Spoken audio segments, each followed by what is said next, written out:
প্রখ্যাত লেখক হুমায়ুন আহমেদকে বিয়ে করেছিলেন গুলতেকিন খান, কিন্তু দাম্পত্য জীবনে সুখী হতে পারেননি তিনি। সম্প্রতি ফেসবুক পোস্টে সেই অতীতের তিক্ত অভিজ্ঞতা শেয়ার করেন গুলতেকিন। পোস্টটি মুহূর্তেই ভাইরাল হয়ে ওঠে।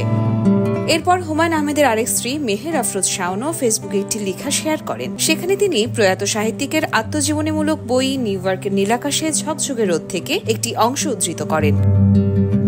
শাওন উল্লেখ করেন, হুমায়ুনের অসুস্থতার সময়ে সামাজিক যোগাযোগ মাধ্যমে কটূক্তি আর বিদ্রোহমূলক মন্তব্য তাকে কতটা আঘাত দিয়েছিল।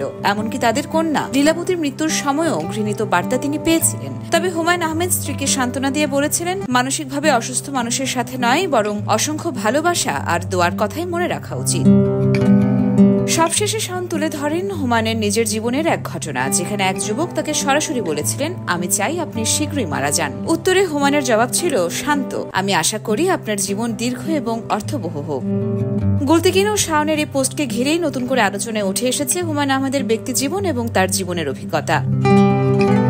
এর পরপরই মুখ খুললেন হুমায়ুন আহমেদ এবং গুলতেকিন দম্পতির ছেলে নির্মাতা নুহাস হুমায়ুন। শনিবার ফেসবুকে দেওয়া একটি প্রতিক্রিয়ায় তিনি বলেন, একজন শিল্পীকে তার কাজের জন্য ভালোবাসা যায়, কিন্তু একই সাথে তার ব্যক্তি জীবনে সমস্যা থাকতে পারে, এটাও সত্যি। তিনি আরো লিখেন, মানুষ জটিল এবং ভুলপ্রবণ। কেউ হয়তো কোটি মানুষকে আনন্দ দিতে পারে, আবার কাছের কাউকে কষ্টও দিতে পারে। তাই যে কষ্ট পেয়েছে সে চুপ থাকবে এমনটা হতে পারে না। তবে মৃত কাউকে অসম্মান করাও ঠিক নয়।